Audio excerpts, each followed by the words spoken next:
John Sekulow. As the Taliban declares victory in Afghanistan, Admiral Kirby tells the American public, well, Americans, they get stranded all the time. Keeping you informed and engaged, now more than ever. This is Sekulow. We want to hear from you. Share and post your comments or call 1-800-684-3110. And now your host, Jordan Sekulow. On October 7th, 2001, the U.S. began the war in Afghanistan. Today, the 31st of August, 2021, nearly 20 years later, the U.S. has no presence in Afghanistan. In fact, the only Americans left in Afghanistan are stranded Americans, and the administration is now using that term.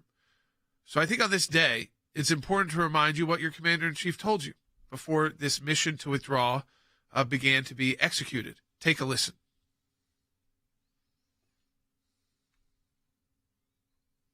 And are you committed to making sure that the troops stay until every American who wants to be out is out? We will rescue the Americans. I think you're going to see they're going to get out. Any American who wants to get home will get home. I've instructed the military, whatever they need, if they need additional force, I will grant it. Our first priority in Kabul is getting American citizens out of the country as quickly and as safely as possible. If there's American citizens left, we're going to stay till we get them all out. You know, that sounded nice. That sounded wonderful from our commander-in-chief. Everyone was wondering how that would actually be done. How would they actually get that done? That mission, incomplete and inexcusable. And also moving the goalpost, because it wasn't just about Americans. It was supposed to also be about all of those Afghans who assisted, risked their life, working alongside the American military, intelligence, our State Department, our officials, all the bureaucracy we had there, risking their life, who now have, again, they are walking around, they're being executed, as we speak, by Taliban death squads. But take a listen, because now the administration is admitting to what they said would never happen. How does diplomacy get those people out of the Taliban-controlled Afghanistan? It's not completely unlike the way we do it elsewhere around the world. I mean, we have Americans that get stranded in countries all the time. Okay, we've dealt with Americans who get arrested in countries all the time, stranded all the time. Anytime that happens, it's a news story. I mean, that's how rare it is for an American to be held hostage around the world, or to be held in prison, or taken by. Yes. We did get kind of used to it during the beginnings of the war on terror, because they were being held hostage in those horrible execution video. Okay, but not when you pack up and leave. But this is, I think the difference here, and it's important to point this out historically, the difference is, Andy, that historically, we have never been in a situation that we can recall, looking at it from history, where we surrendered, basically, our people, left them behind, intentionally left them behind because, we just ran out of time. Well, that's absolutely correct, Jay. In the history of the United States, we have never just said, well, we've run out of time. We have a deadline for withdrawal. We have a deadline for retreat and leaving. And when there's Americans there, they're going to have to fend for themselves and do the best that they can. That has not happened. That is not the history of the United States. It shouldn't be the history of the United States. That's not how we operate. That's not how we function. This is a first, and a disgraceful and shameful first. Isn't it also, Colonel Smith, the kind of the against the ethos of the military? Absolutely. Actually, in the military ethics that we take, we talk about the fact we never leave a comrade behind, either alive or dead. 20 years ago, we invaded this country, almost 20 years ago. Now, and to defeat that terrorist group, now we're pleading with that same terrorist group not to harm our soldiers, citizens, and allies. It is humiliating, and it is unprecedented. Folks, we're going to take your calls, your comments on this. As the U.S. evacuation finished yesterday, 24 hours early, 1-800-684-3110. That's 1-800-684-3110. There's a lot to talk about. The short-term ramifications and the long-term ramifications. This is our final day, too, of our matching challenge, the month of August. You have until midnight tonight, wherever you are, to donate online at ACLJ.org. That's ACLJ.org. Be right back.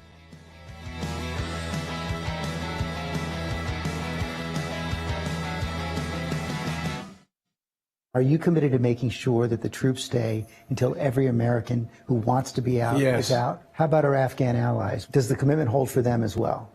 The commitment holds to get everyone out that, in fact, we can get out. Troops might have to be there beyond August 31st.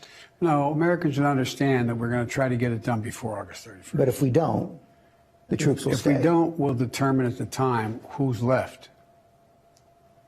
And if there are American forces, if there's American citizens left, we're going to stay till we get them all out. Promised the Taliban would be out by August 31st. He promised the Americans in Afghanistan he'd stay to get them out. He kept his promise to the Taliban. He broke his promise to Americans. 84% of Americans believe U.S. troops should have stayed behind until every single American was evacuated. No American stranded is the White House's official position on what's happening in Afghanistan right now. I'm just calling you out for saying that we are stranding Americans in Afghanistan when we have been very clear that we are not leaving Americans who want to return home. We are going to bring them home. There are still a small number of Americans, under 200 and likely closer to 100, who remain in Afghanistan and want to leave.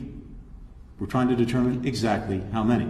Leaving Americans behind and putting their lives in the hands of terrorists, in this case the Taliban, and probably ISIS-K and al-Qaeda, it is beyond heartless, it is cruel, it is unacceptable. This is not the American way. A new chapter of America's engagement with Afghanistan has begun. It's one in which we will lead with our diplomacy.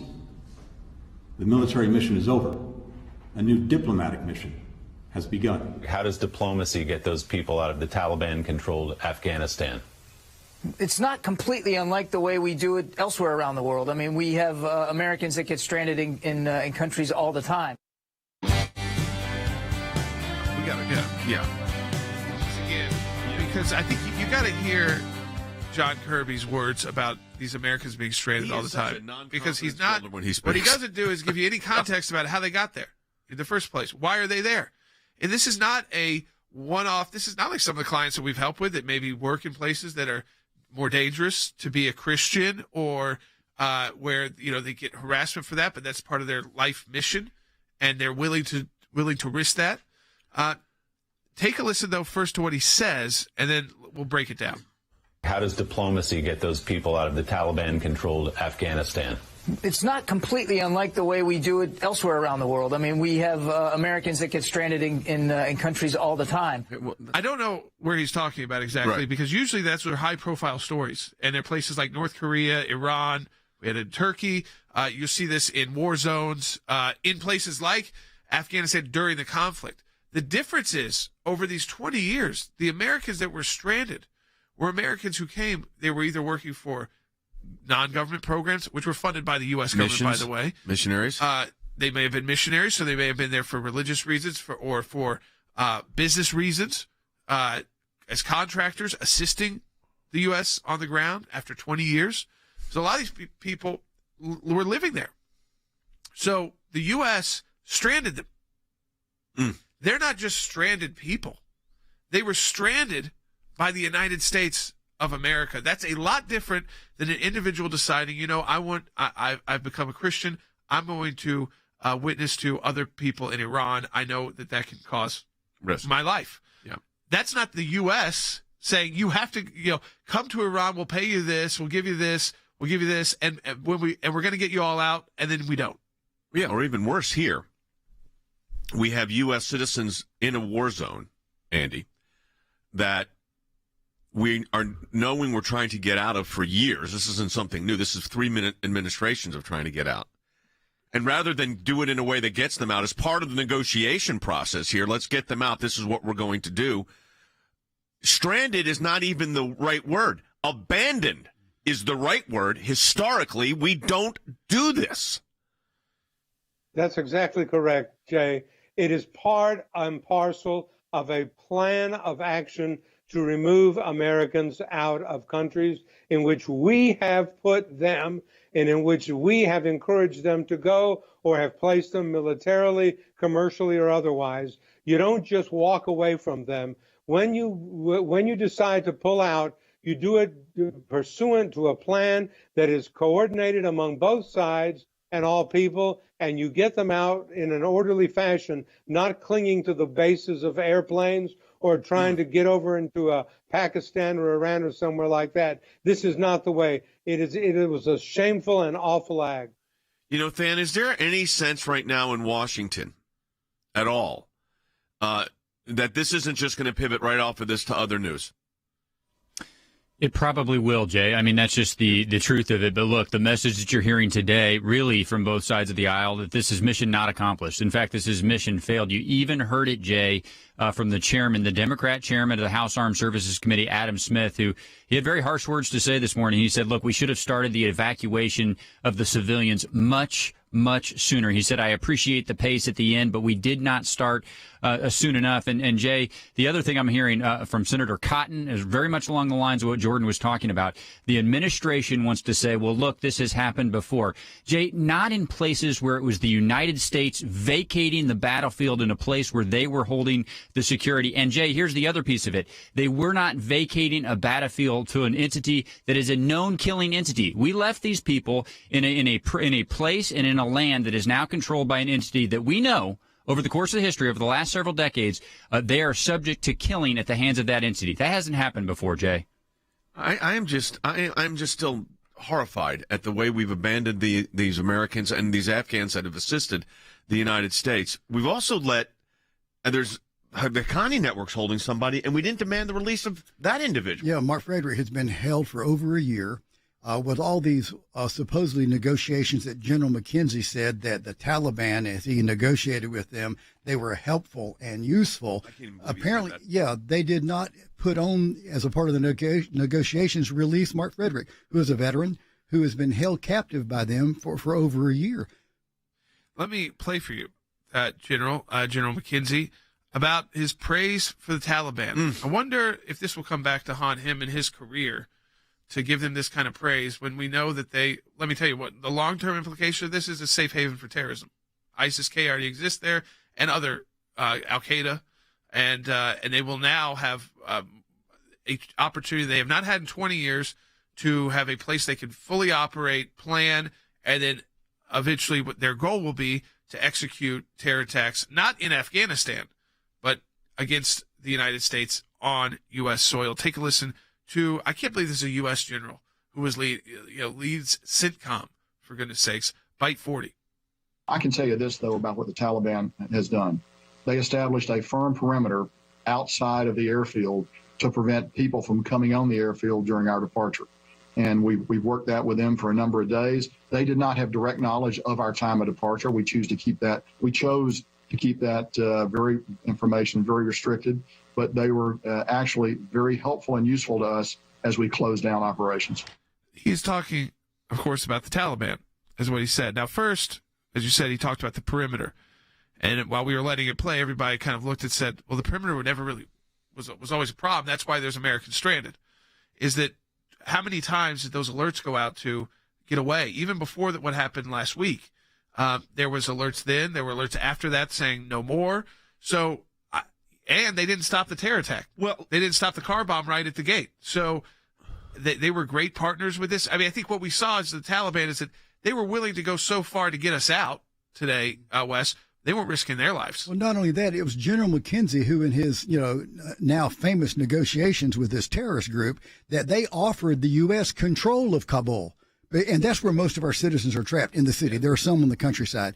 And it was this same general who said, no, you guys go ahead and take control of the city. All we need is the airport. That's what led to all these hundreds and thousands of Afghan allies, hundreds of Americans being trapped there, is because this general let them take control of the city. And now apparently, he's not concerned. They're useful. They've been very pragmatic, he said, very businesslike. I'm sure even as we speak, Jordan, that the Taliban is going through the streets of Kabul, door to door, and they're being very pragmatic and very businesslike as they execute people. And it's happened on Biden's watch, on Austin's watch, on Milley's watch, and on General McKenzie's watch. Well, he also said that they secured the perimeter, which obviously, as you said, with the horrible explosion, they secured the perimeter. They prevented Americans from getting in, and Afghans getting in that had the right to go. So this is revisionist history already starting, Andy, and revisionist history is very dangerous because it's not history. That's right. It's history the way the victors want to see it. And in this case, the victors are the Taliban. I mean, I am ashamed of General McKenzie making the statement that they were very useful and very helpful, that is, the Taliban, in doing this. These are terrorists.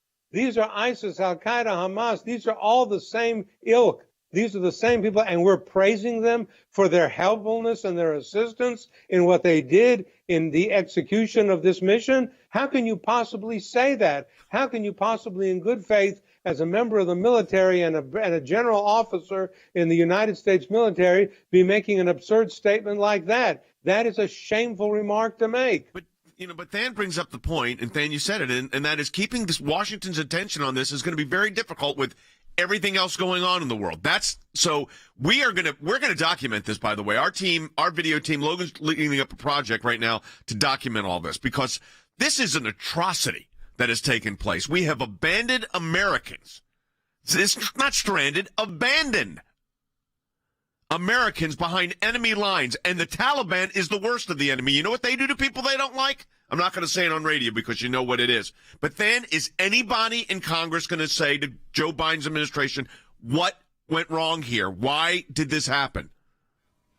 Well, they might today, Jay, but my concern is they won't in 2 weeks. I mean, there's two pieces of political reality here. The one is that in this moment, nobody wants to own this with the president. So you will hear nobody coming to his defense with this evacuation. But, Jay, I think you're correct. I mean, a week from now, 2 weeks from now, the second piece of political reality that is also true, they're going to be desperate to move on because they're going to be looking at their own election calculations, and this is not something the American people will stand behind. So they will be looking to change the topic. Jay, one of the reasons that I know you're working there to document this is because it's going to be up to people like us to remember what happened here. 13 U.S. service members paid the ultimate price, and that was a result of very poor wartime decisions. It only falls at the feet of one person, Jay. It's the commander-in-chief. We're going to have to remember that. I want to go. We'll go to the phones when we come back for this break. Also, I know that Senator Sass has put out a statement that was very direct about President Biden's role in this. It was a written statement, so we'll get that out to you as well. And we'll play for you. Remember, it was Jen Psaki who just was not having anybody use, you can't use that word stranded. They're not stranded. And then, again, John Kirby, the other spokesperson, now they're stranded. So it's okay to say they're stranded now. It wasn't okay to say that, a week ago when everybody knew that they were stranded, knew that they needed help, and the help didn't come. It's the last day of our matching challenge at the ACLJ. Support our work, double the impact of your donation. You have until midnight tonight where you are at aclj.org. Be right back.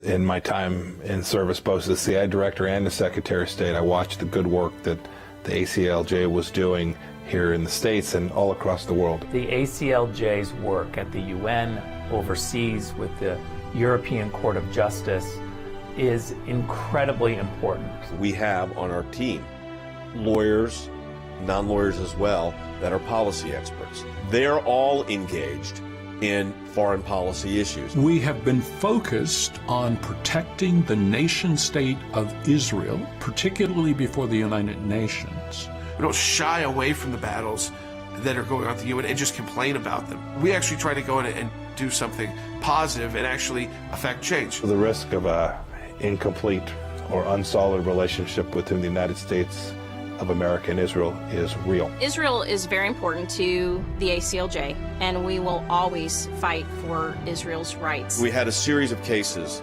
at the European Court of Human Rights, primarily dealing with religious liberty. And as Secretary of State, I saw this too. Nations that had more religious freedom were on firmer footing. They had better democracies. America has always been the world leader in religious liberties, in freedom of conscience and freedom of speech. We've taken the First Amendment, and that has been our cornerstone.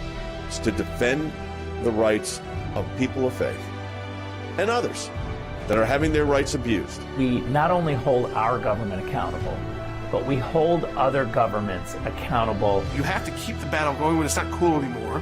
when it's not the number one story on TV, you have to actually be committed to finding it out, or else you'll never win. The ACLJ is front and center on this, whether it is going after the deep state, whether it is litigation that we're engaged in. Your support of the ACLJ enables us to do all of this. Go to aclj.org today. That's aclj.org.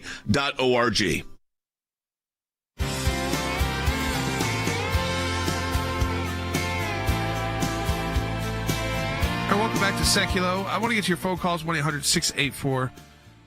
That's 1-800-684-3110. But I do want to play this first, just to put it all into context. So we've got it all on the table, because we played Kirby a lot, saying that, this is common to Americans being stranded in other places, and that's very common. I don't think that's very common unless, these are all classified stranded Americans, because we've been involved in a lot of cases of Americans being imprisoned illegally abroad. We still are involved in cases like that. That's different than stranded by the United States.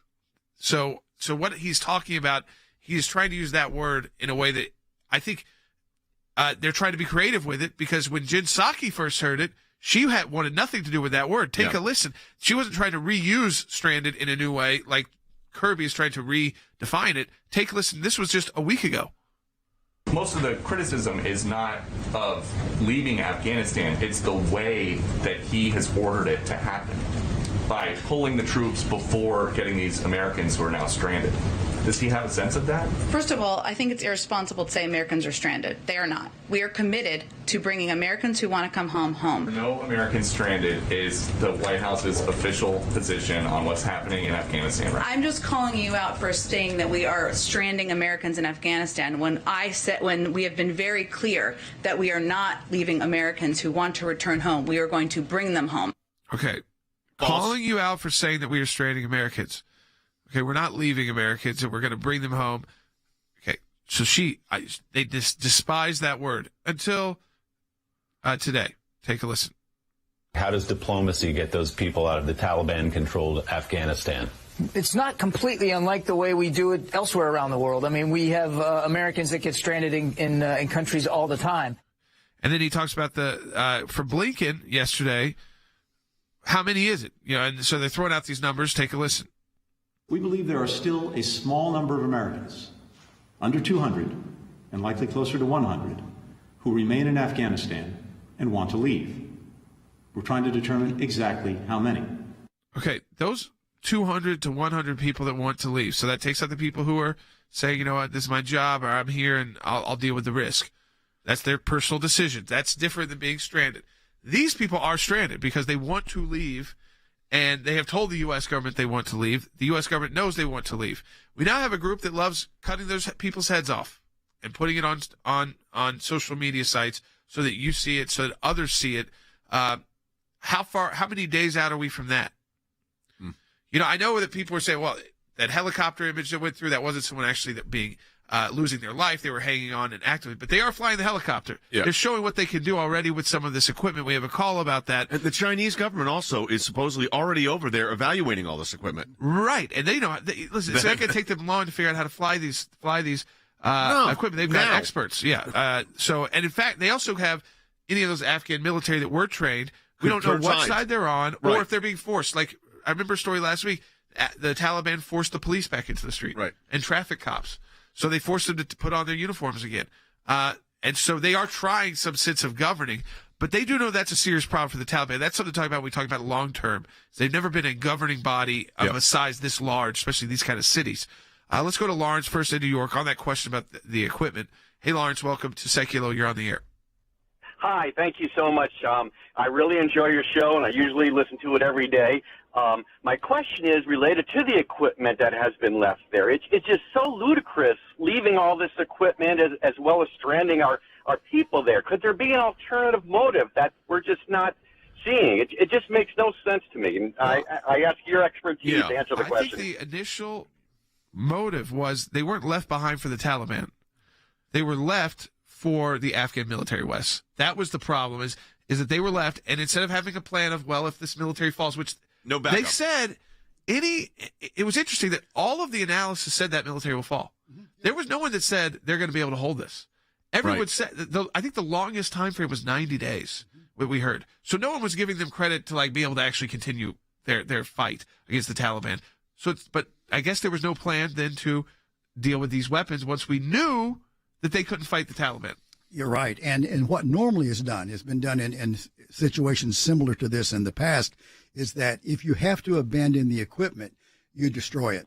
You plant explosives on it, you use airstrikes, you destroy the equipment. But see, the Taliban has the United States, the Biden administration, over a barrel, because normally what we would do right now, you have over 40 Black Hawk helicopters, you have some fixed-wing aircraft, you have weapons, you have armored vehicles, you have over 7,000 Humvees. We would go in, do airstrikes, and take out all the equipment, destroy it. But if we do that, we're going to kill Taliban people who are with that equipment, and the Taliban has 200 American citizens. So the Biden administration is caught. If they go in and do what they should do, destroy the equipment, they put these citizens at risk. The Taliban has the winning hand so far in this whole game. You know, I looked at this, you know, we talked about this before we went on air. You try to look at these things with an eye towards history. And I think history here is going to show, Andy, that not only did we abandon Americans and abandon, frankly, Afghans that were helping the United States, but that we also had no planning with as Jordan just said, no backup when the Afghan military fell. And it was pretty obvious to everyone that the Afghan military was going to fall. That was accepted by the Biden administration. That was accepted by the Biden administration. At least the 90 days part was. So this idea of leaving billions of dollars worth of equipment, which now the Chinese are reviewing, that I saw that report last night. They're already there. Really sets up historically a very dangerous precedent. You could almost write the end to the chapter. That's the problem. Well, Jay, someone has obviously not read history books and doesn't understand. We have poured $83 billion worth of equipment into this campaign for the 20-year duration that it has existed. You're going to leave. You're going to make a decision. It has been made by the president that we're going to leave. You should have a plan of action for an orderly withdrawal instead of the chaos that we saw. And you certainly never, ever, ever strand and leave Americans who want to leave behind saying, well, we'll get to them through diplomacy. Who are you talking about having diplomacy with? The Taliban? Avowed terrorists? People who execute people, who cut their heads off and display it on television? You're going to negotiate with them about the return of the 200 or so, and you don't even know how many it is. You say, well, it's either 100 or 200. We're not sure. You should have known that. You should have known this number. You should have been fully aware and cognizant of this entire thing when you made this decision, not simply willy-nilly saying we're withdrawing and then the rest of it will work out through diplomacy with a group of people who are known terrorists. This is an outrage.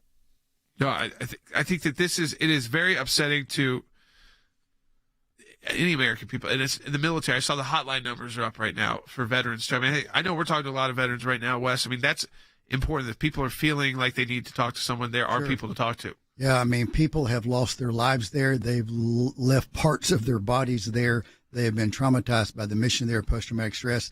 This is a hard day, and it is truly one of the most shameful days in American history. And I say that as an American who loves my country, who served 26 years in uniform. But this is a shameful day. And I'm sorry, last evening when Secretary of State Blinken said the military mission is over, the diplomatic mission has now begun, I wasn't very reassured. We don't have an embassy there. We don't have troops there. How are we supposed to exercise diplomacy with a terrorist group? Yeah, I mean, these are the questions again.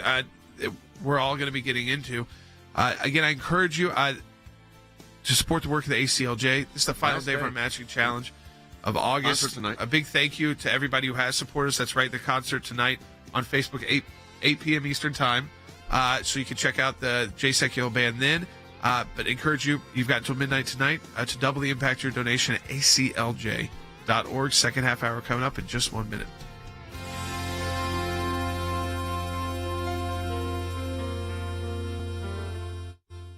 Here's what I want to say to our ACLJ members, or for those of you that enjoy watching this broadcast. Whether it is going after the deep state, whether it is litigation that we're engaged in, whether it is defending the persecuted church and getting individuals out of prison because of their faith in other countries, whether it's training lawyers to fight for religious liberty, not just here in the United States, but around the globe, whether it is producing a daily, 5 days a week, 1-hour live television and radio broadcast heard on thousands of radio stations, on TV platforms, on social media platforms. Your support of the ACLJ enables us to do all of this. We want to encourage you to support the work of the ACLJ, and when you do that, you're supporting our production teams, our videos, whether it's that kind of production and other things that we are working on. The ACLJ is front and center on this. We're in a matching challenge campaign. Any amount you donate, we get a matching gift for. Go to ACLJ.org.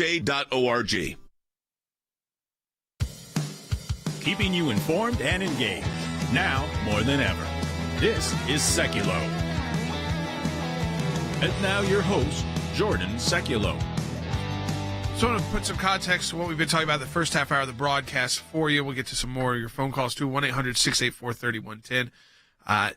So we know now that the United States is admitting that we've stranded Americans abroad. And I want you to understand, they are trying to act like, well, this happens all the time. People get stranded. What the difference here is that we did it. The U.S. government is responsible for the people who they know wanted to get out and they left. And by the way, all those Afghans, they don't, I guess, exist anymore because they're not talking about them at all.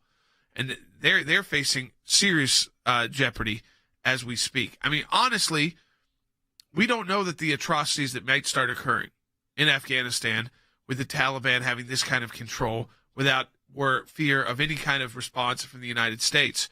So understand that. But I want to play for you so you understand, again, why are we talking about these stranded Americans? Because the Biden administration admitted to stranding Americans. Take a listen to John Kirby. How does diplomacy get those people out of the Taliban-controlled Afghanistan? It's not completely unlike the way we do it elsewhere around the world. I mean, we have Americans that get stranded in countries all the time. So again, stranding people all the time, it happens all the time. First of all, we work in that kind of situations. We don't call it stranded. Usually they are being held against their will. They don't have any other options. They're either being illegally imprisoned. Sometimes they've been house imprisoned. Sometimes it's because of our own allies. But the word stranded is different when the U.S. is responsible for stranding them, for saying, we had to get out even 24 hours earlier, and that we didn't have the will or the wherewithal to send out enough special forces units, or I don't even know if there were enough there, to get those Americans. But this is a huge problem for the United States, and I think the bigger long-term problem will be not the Taliban themselves, but what the Taliban allows to go on in Afghanistan and the threat that poses to the United States of America. That is very serious. Take a listen also to Blinken, because he talked about the Taliban is going to prevent terrorism. Now, they're a terrorist group. It's not. You shouldn't laugh because this is so ridiculous. Yes, but take a listen to this. This. Remember, it was Joe Biden who decided, the president. Instead of him making the speeches, he's doing them in the afternoon. Everyone's back to work at school for the most part, even if you're working from home. And so you're going to do a 2:45 in the afternoon address that most American people won't be able to watch. They might hear, they might see blitz. But this is who he put out, and this is what they're saying. This is Blinken, the Secretary of State. We will stay focused on counterterrorism. The Taliban has made a commitment to prevent terrorist groups from using Afghanistan as a base for external operations that could threaten the United States or our allies, including al-Qaeda and the Taliban's sworn enemy, ISIS-K. They love to call them a sworn enemies. We will hold them accountable to that commitment. We didn't. No. ISIS-K killed 13 American troops. Yes. And supposedly, which is to believe that they're really sworn enemies. When they're actually, it's a break-off group. They might not love each other, but at the end of the day, we're not there anymore to even, how are we stopping this? We're not. And that Arab adage is true. The enemy of my enemy is my friend, And so this is going to go south in a hurry. And they are a terrorist group. How can a terrorist group pledge that we're not going to allow terrorism in our country? And yesterday, Osama bin Laden's chief of security, al-Qaeda, moved back to his home in eastern Afghanistan, celebrated by his friends and colleagues in the area.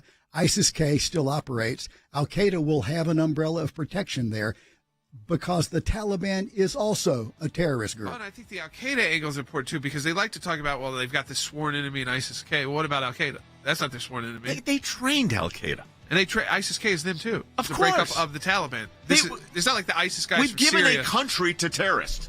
Yes. They have the caliphate. Yes. We gave it to them. We said, here it is. Afghanistan is your caliphate. That's right. It's 100% right. And now it's a big report that the Haqqani network, the terrorists within the Taliban, they are running the security for Kabul. So would you like to be a stranded American there right now? I mean, this is very serious, folks. We'll get to your calls, comments, 1-800-684-3110. Support the work of the ACLJ. Matching Challenge, final day, aclj.org. Donate today. We'll be right back. A resurrection, a return of the Islamic State in Afghanistan, utilizing the withdrawal of U.S. troops to begin amassing their own troops. New concerns over ISIS threats in Afghanistan. When the Taliban let everybody out of the jails, they let their own fighters. I'm talking about the detention centers where the terrorists were. We are on the brink, unfortunately, I think, of one incident leading to another war in Afghanistan. And then you've got Khalil Haqqani, the Haqqani network, which is a leading Taliban figure. He was out of Afghanistan. Here's the problem. He's the one who trained with, and his network is kind of a hybrid of the Taliban and Al-Qaeda. He trained Osama bin Laden. That's who he trained and radicalized him. So the people that are now coming back into the country with influence, are not just coming back into the country, but they're coming back into the country with influence, are the very ones that caused the terror attacks in the United States. Donald Trump and his administration eradicated ISIS. They are back now operating in Afghanistan, which will become a safe haven for them to operate if U.S. troops do withdraw, which is exactly what happened and how 9/11 was planned. ISIS has been looking for a safe haven from which to operate for the last how many decades now? Of course this was going to be an obvious place for them to reemerge if we have a withdrawal that is this disorderly. I was all in favor of getting troops out in an orderly process. Let me tell you what this is not. Orderly or a process. Is this what we're going to be waking up to again? New attacks in America by radical Islam? Think about how long it's been since you've used that kind of terminology, where that was a consistent threat to the United States, was radical Islamists who were being radicalized by groups like ISIS, by groups like Al-Qaeda. And a new threat now.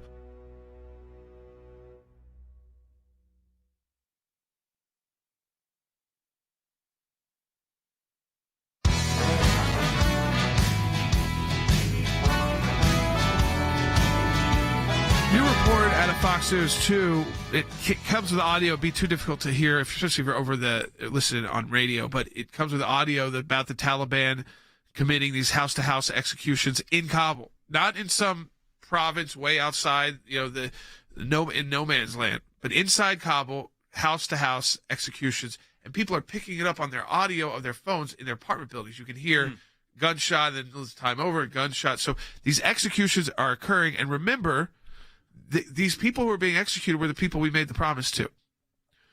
So in one of the pithy cartoons, it was, what did we leave behind as the helicopters, the last plane's taken off, and it says our credibility, U.S. credibility. So you can talk about all the loss of life that may occur because of how we did this. But the big picture, we talk about long term, the threat to the United States, but also our friends are going to be willing, when we say we got to go to war with us again. And I think the international diplomatic side of this, Andy, is perhaps, and I've got a question for Wes on giving a country to a terrorist organization, but the diplomatic aspect of this, the British have been, and you just came back from England, I mean, the British have been particularly disappointed. Nigel Farage yesterday really went after the Biden administration aggressively about abandoning their allies, not listening to their allies, that a phone call was made by the Prime Minister of Great Britain, and the President did not return it for 40 hours. This is one of our strongest allies. And this tells you, I think, it sends a signal, of course, as to that this go-alone policy. They used to complain to Trump about a go-alone policy. Look at what he's doing here. He ignored the civilized world in how he exited. Yeah, Jay, I'm glad you mentioned that. I've been in London for 2 weeks, and I've been talking to a lot of British intellectuals, politicians, mainly, of course, on the conservative side, because that's what we espouse. And they were horrified in disbelief at the way that this exit was handled by President Biden. and particularly horrified by the way that Boris Johnson, the prime minister, was treated when he made a telephone call to the president. This is our closest ally after Israel, or perhaps equal to Israel in the world, and that's Great Britain. And what kind of a signal does this send to the British and to the other allies that we hope to establish in this new Biden world, in which it's the post-Trump, we're not going to go it alone, but we're going to go with our allies? Well, you didn't go with your allies. You neglected your ally. You forsook your ally.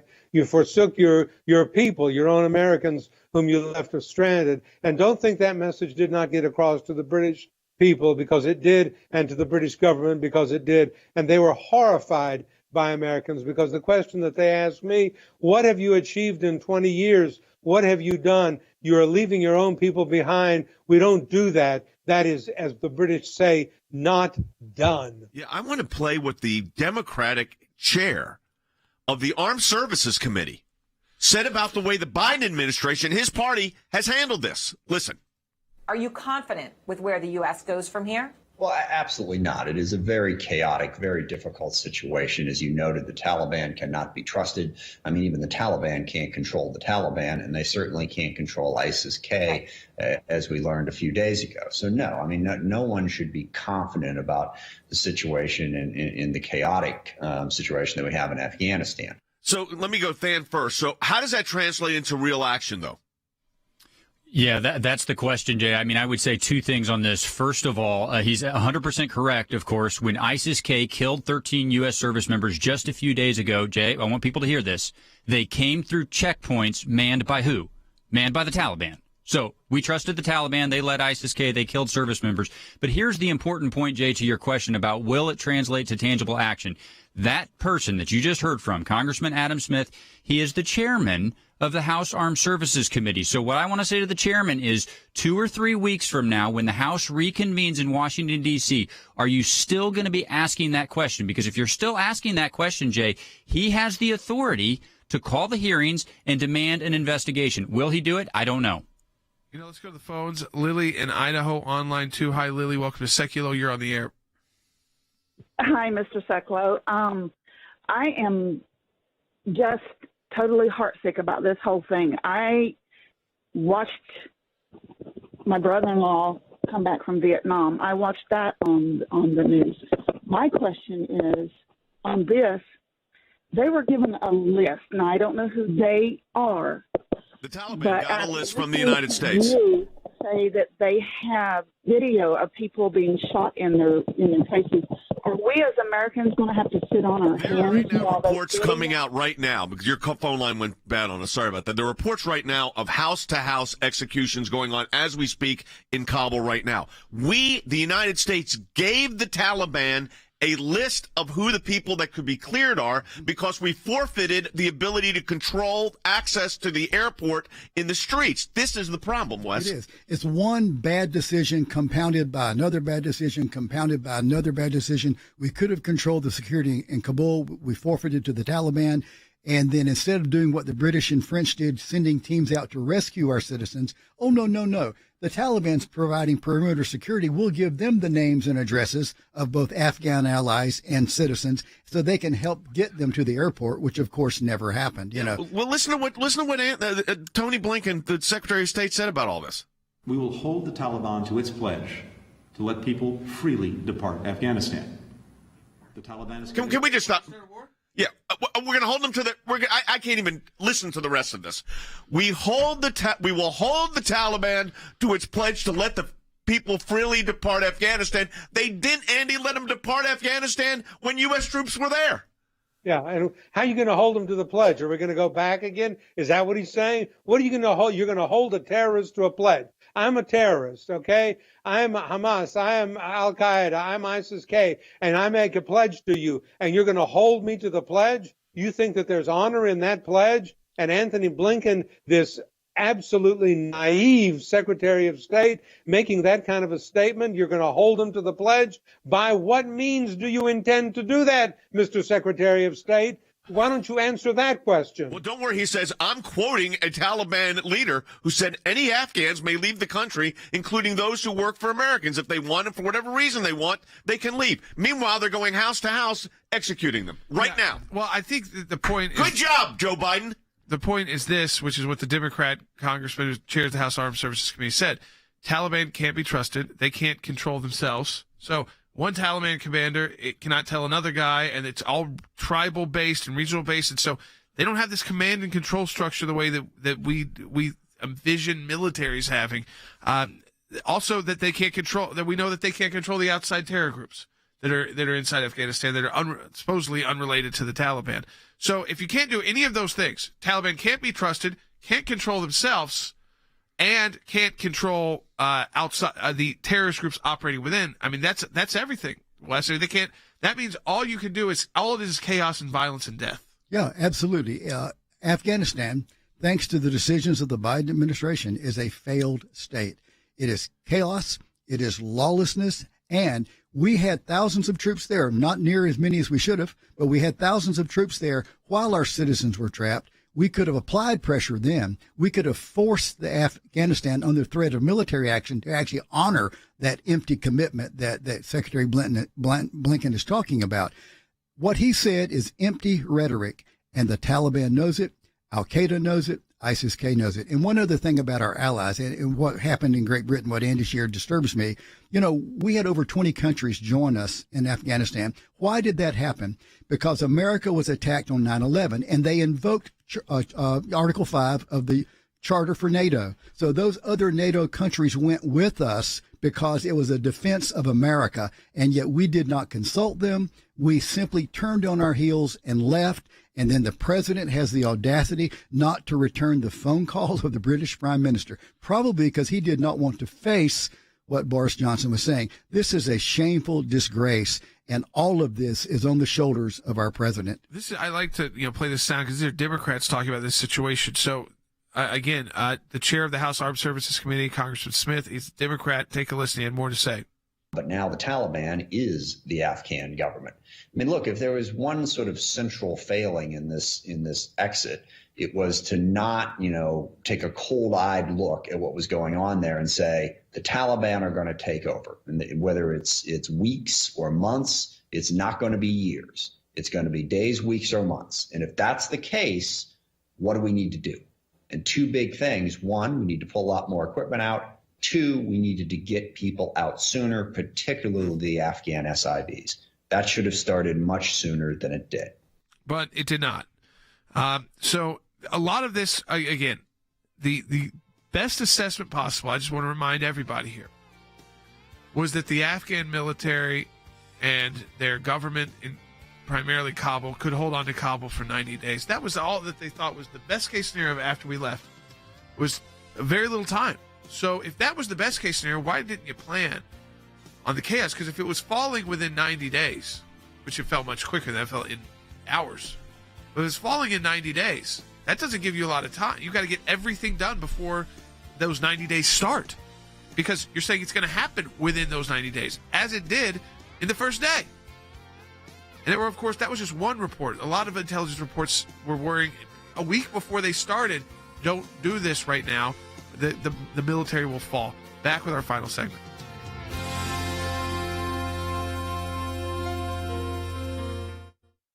Gunfire ringing out in Kabul overnight as the Taliban celebrates the last U.S. troops leaving Afghanistan. This as hundreds of Americans and Afghan allies remain trapped behind enemy lines.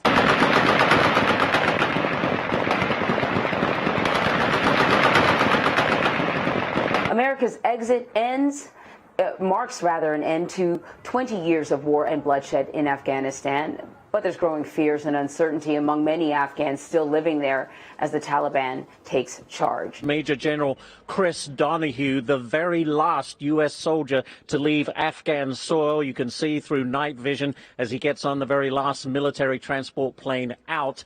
And as that happened, it wasn't long after that the Taliban, their leaders and followers, came onto the airport and then began firing off their guns into the air in celebration, calling it Independence Day, not only at the airport, but across the city. Today, the Taliban taking over visiting Kabul airport, inspecting some of the military hardware left over by the U.S. forces there. And LA Times Middle East Bureau Chief Nabi Boulos was at the airport when Taliban fighters entered a hangar housing U.S. military equipment, including a CH-46 Sea Knight helicopter. With American forces gone, there is no one left to protect these Americans or any of our friends or allies from the Taliban's death squads that are now, as we've been reporting, and so many others, even in the mainstream media, going door to door looking for their political enemies. This is a video from Lara Logan, reportedly featuring gunshots from those house-to-house executions that are going on. Many people, in fact, not even necessarily waiting to see what happens next,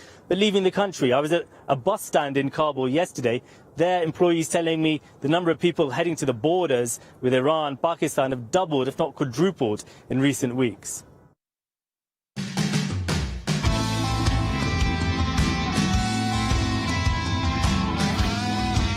So this is a great call and a question for Than in Washington, D.C. Joe's calling in Florida on line 2. Hey, Joe, welcome to Sekulow. You are on the air. Thank you very much, and thanks for all you do. I just want to ask Than, what's Congress doing about this? What can they do other than hold hearings? Than?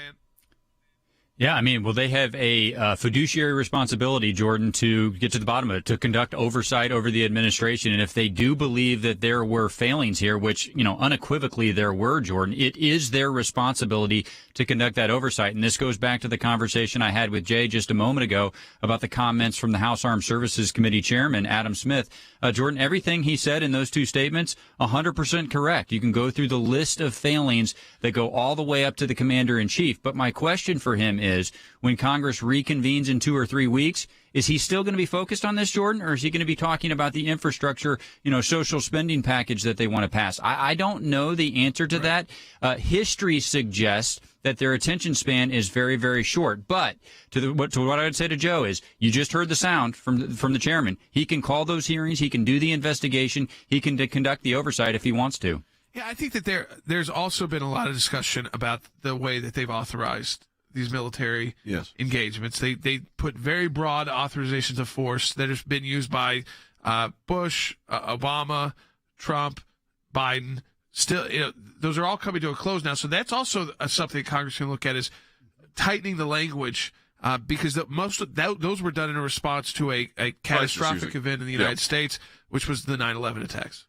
Yeah, I wonder, though, two things here, and that is, and there's an interesting comment coming in from Sherry on Facebook, says, what country's ever going to trust us again? And then Christina writes, are the Americans left behind now considered hostages?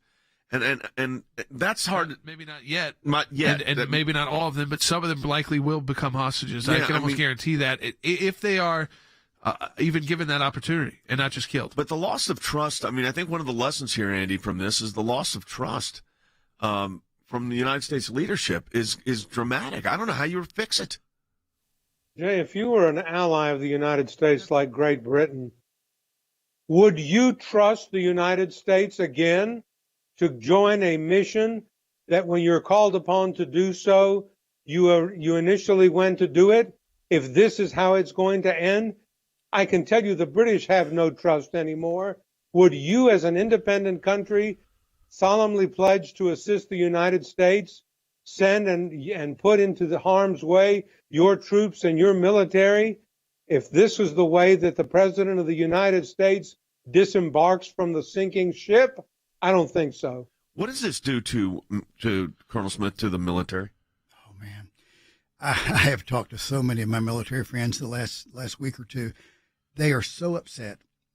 They are demoralized. They are angry. And what they want, and it's what I want too, they want some accountability. Obviously, we cannot fire the President of the United States, but our senior military leadership has apparently swallowed this line, and they went along with it. And at the very least, some of those senior leaders need to be held accountable. But, 2 weeks ago, President Biden said he would extend the deadline if all Americans were not out. And he said, let me be clear, quote unquote, any American who wants to come home, we will get you home. These broken promises and empty words cause me to doubt that they will ever get the rest of our people out without paying a price. I think what's going to happen, we will pay a political and possibly a financial ransom to get these people out of Afghanistan, if indeed we can actually get them out. But this brings into question not only President Biden's leadership, which is woefully lacking, and I say that with all due respect, but it also brings into question his integrity and his honesty. I mean, this is, again, I just want you to a reminder about what President Biden promised the American people just weeks ago. Yeah, I mean, this was, again, a week and a half ago. Take a listen. And are you committed to making sure that the troops stay until every American who wants to be out is out? We will rescue the Americans. I think you're going to see they're going to get out. Any American who wants to get home will get home. I've instructed the military, whatever they need, if they need additional force, I will grant it. Our first priority in Kabul is getting American citizens out of the country as quickly and as safely as possible. If there's American citizens left, we're going to stay till we get them all out. So there was the president. The question is, do the American people, I think you got these statements coming from Democrat members of Congress because the next election cycle is midterms. It's not the president who's up. Yeah, no, it's so it's easy for them to, like Dan said, they want to put the criticism out now. They can then utilize that for their reelection efforts. But then when you get to the general election, which is a long way away still, they want to make it history.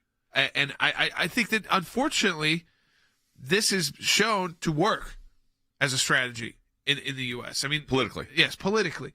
Not as the right military strategy, but if you're just looking at the short term, I want to get reelected, this strategy has worked before. It'll be up to the American people if they'll even make this an issue in the next presidential election. I know it's tough to imagine that not being an issue, but imagine 3 years from now, is this going to be in the questions even? How you would handle this differently when it's 3 years? Probably not. Unless the American people are still demanding answers, unless Congress continues to make an issue, which is like what they had said. That means the Democrat members, until at least the midterms, have to make an issue themselves. Listen, you just played you what the president said about no American left behind, and then listen to Anthony Blinken yesterday. We believe there are still a small number of Americans, under 200, and likely closer to 100, who remain in Afghanistan and want to leave. We're trying to determine exactly how many. So we don't even know the number. But, Andy, we talked about how this impacts other countries. But my goodness, how does it impact Americans? Well, it impacts them in a very bad way. 100 or 200 or one. It doesn't make any difference to me. They're American citizens, and they're Americans who were sent there and who went there at the behest of the United States government. They have a passport, they have citizenship, and they have the rights to be exercised and to be protected by their government. They were abandoned to what I am afraid, Jay, is going to be a very bad end for them. This is why these empty words from the president and Secretary Blinken are why when they talk about getting the rest of the people out, I simply don't believe them. It's why our allies going forward will have trouble believing them as well. Secretary Blinken went on to say last night, our commitment to those left in Afghanistan has no deadline. That is essentially Jay saying, we will be thinking about you. Yeah, you're in our hearts. It should have a deadline. We're getting you out by next week. Exactly. Jordan. Yeah, and I think, again, what we do know now is that we have the attention of the American people. What we were talking about in our meeting before is whether or not the attention will even be there tomorrow. And the president's going to address the nation. It's an afternoon address. It's not evening. It's not prime time. He gave that up to others. And I think that's all part of a strategy. I don't necessarily think that – I think that they messed up their political strategy is that you got one saying never use the word stranded, the other now using the word stranded. You got to say, we'll get every American out until – well, we'll try to get every American out. And so that's been problematic. But their bigger strategy is the president doesn't own this. It's not really about him. This was already kind of in the works. And so whatever you think, this is up to you.